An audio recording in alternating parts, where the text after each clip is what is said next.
What is going on, everybody? Welcome in to the KellyCast, where myself and Mike just got beat like the Bills beat the Washington Commanders by our setup. Yeah.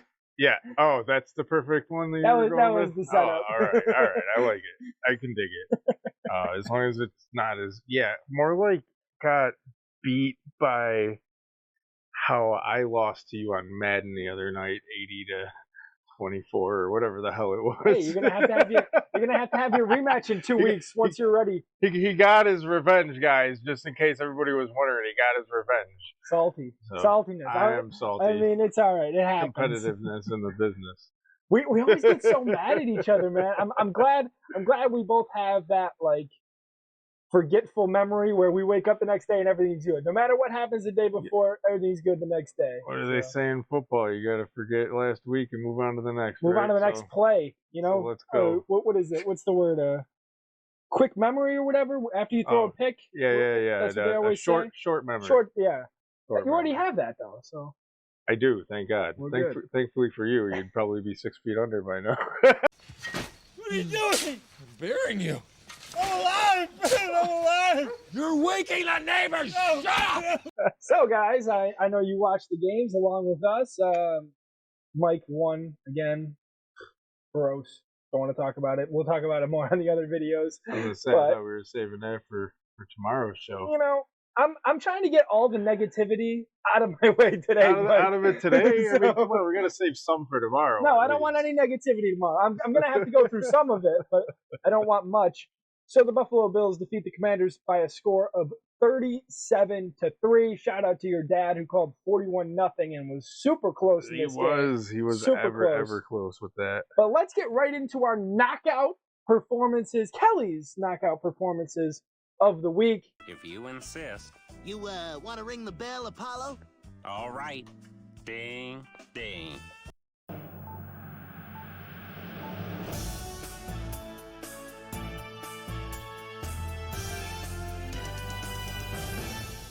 And we start off with 7 players, Mike.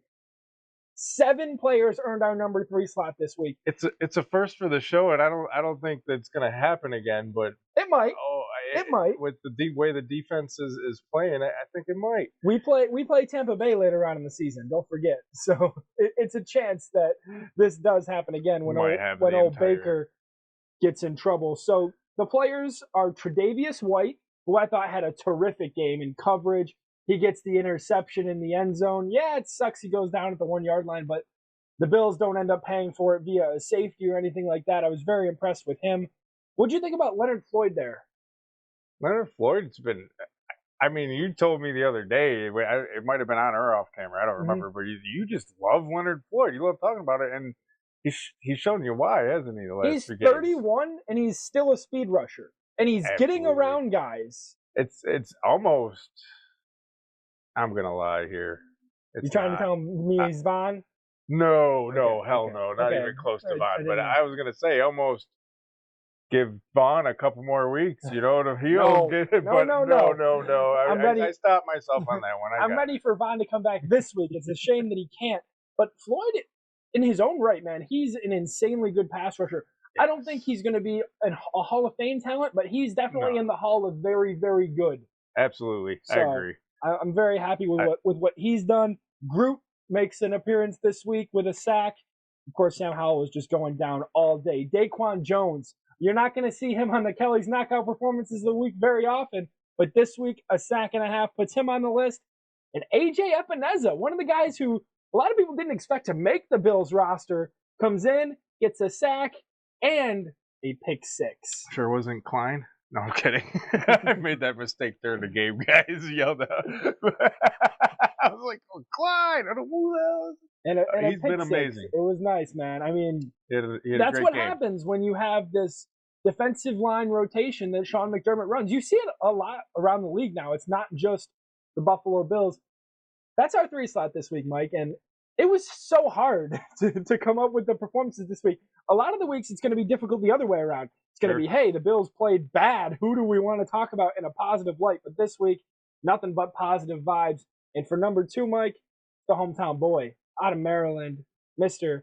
Stefon Diggs went off against Washington. After last week, believe it was 6 catches around 60 yards, but he caught every ball that was near him. This week, it's 111 yards this week. 8 receptions, averaging almost 14 per carry. Yeah, he didn't get a touchdown, but I'm sure he woke up the next day feeling all right. Yeah, he had a nice game. I wasn't upset that he didn't get a touchdown. I was upset at some things during the game, but not that. And that's a point I want to get into in just a little bit. Yeah. But what do you think about Diggs' ability to not take hits? I think it's amazing, and it's something that you don't see too often in the NFL. Yeah. And it's absolutely going to extend his career, which is great for us. 100%. So. But, Mike, our number one performance this week is none other than linebacker Terrell Bernard. 2 weeks in a row he's on our list. For very good reason. The numbers speak for themselves. They're on the screen for you guys right now. Good. Absolutely insane. Absolutely crazy. 1 interception, 2 sacks, 1 pass deflection. Led the team again in tackles for 2nd week in a row. What else? 2 of them were being for a loss. 2 of them were for a loss. Yeah, and he's just had a nose for the football. It's like, I feel like McDermott is just so good at coaching the linebackers and knowing where to put them.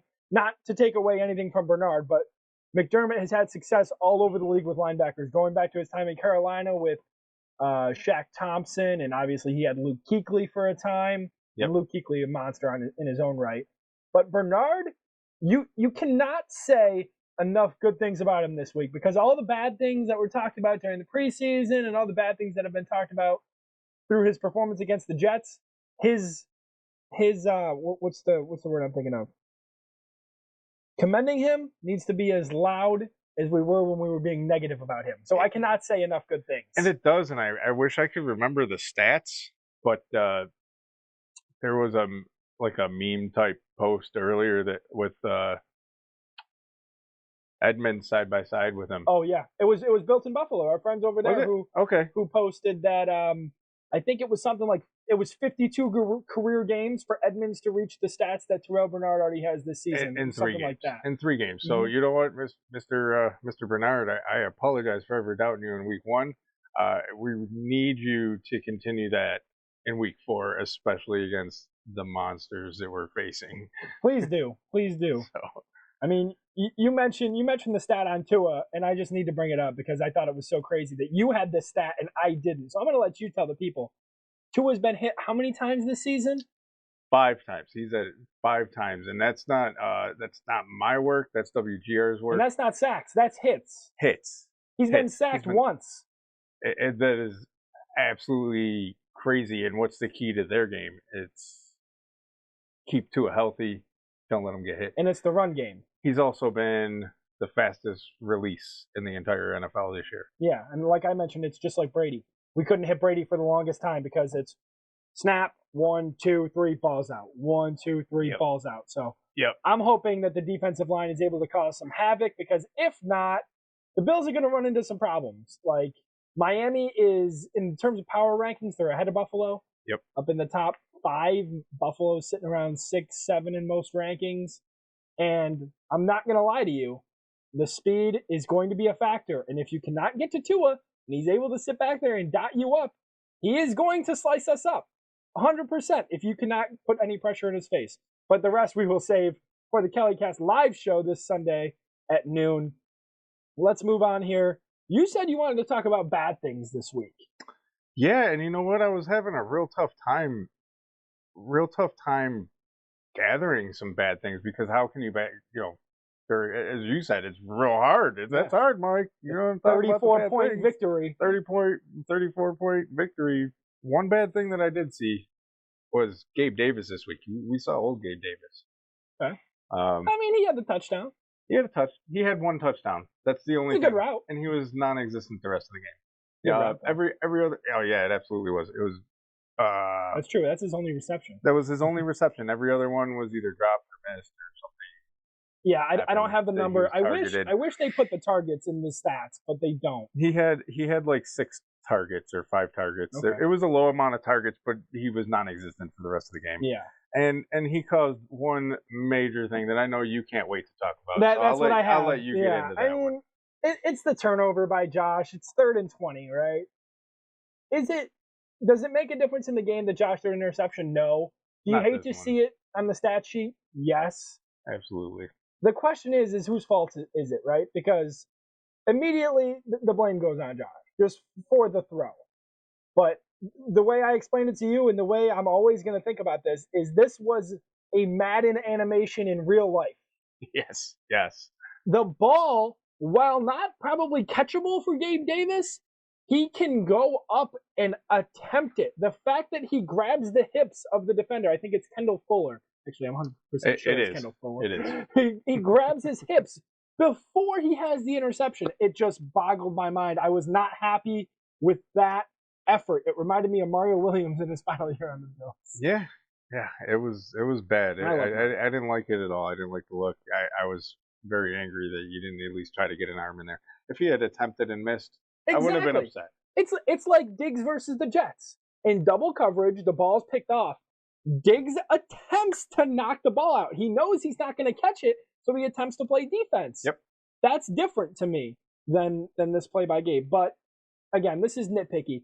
What I want to talk about, Mike, is that Bills fans will complain about anything. The Bills were up 16-0 for 4 quarters in this game. Up until the start of the 4th quarter is when things started to get out of hand. And we still found things to complain about. Can you believe that?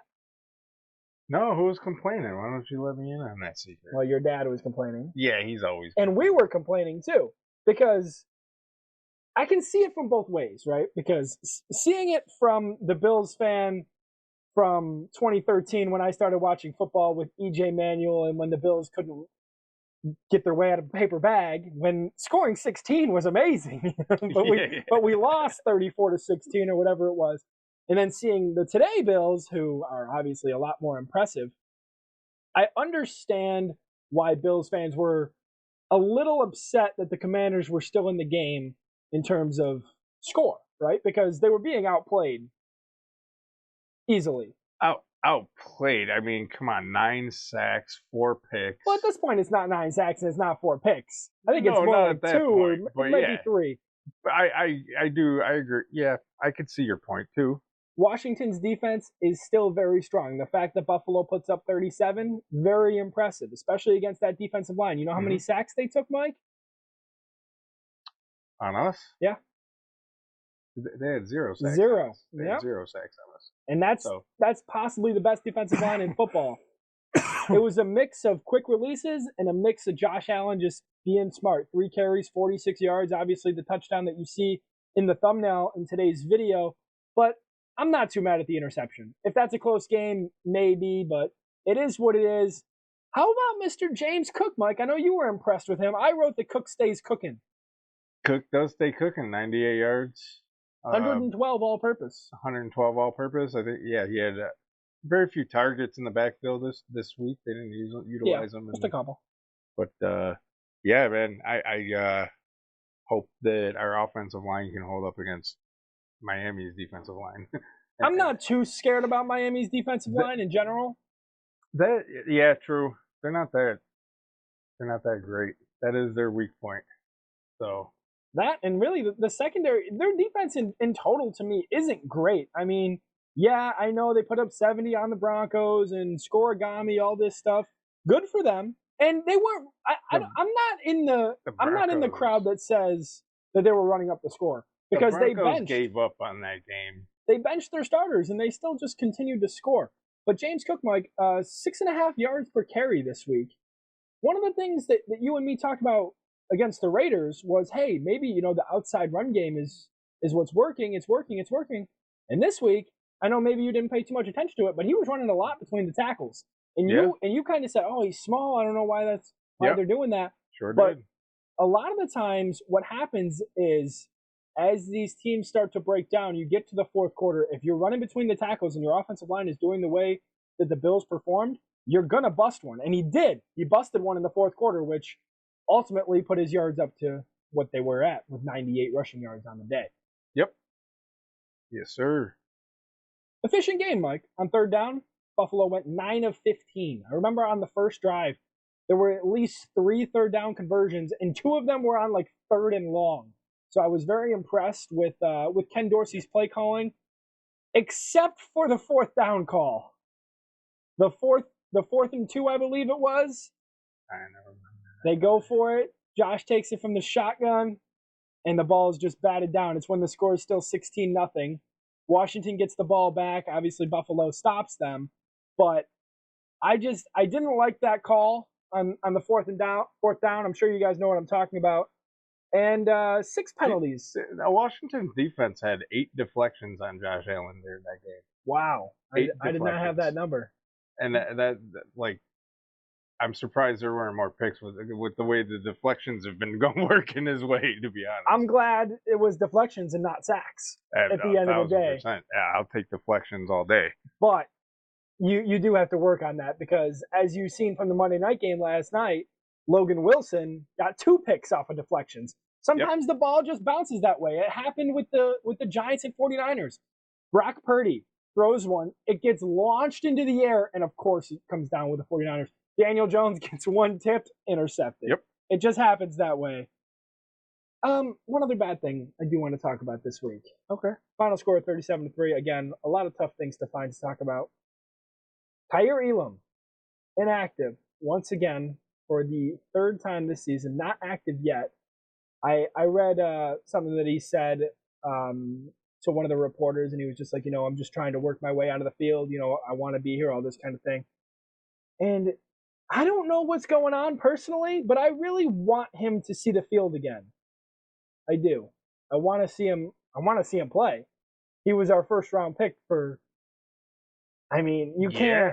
It's a scary thought to have a 1st round pick sitting on the bench for their first 3 games. Like what is their ultimate end game with this kid? Are they gonna put him on the field just to try to showcase him, to trade him? Yeah. Are they? What is going on with this guy? But overall, Benford's done a pretty good job. He's been called for a couple penalties. What's your take on him from last year?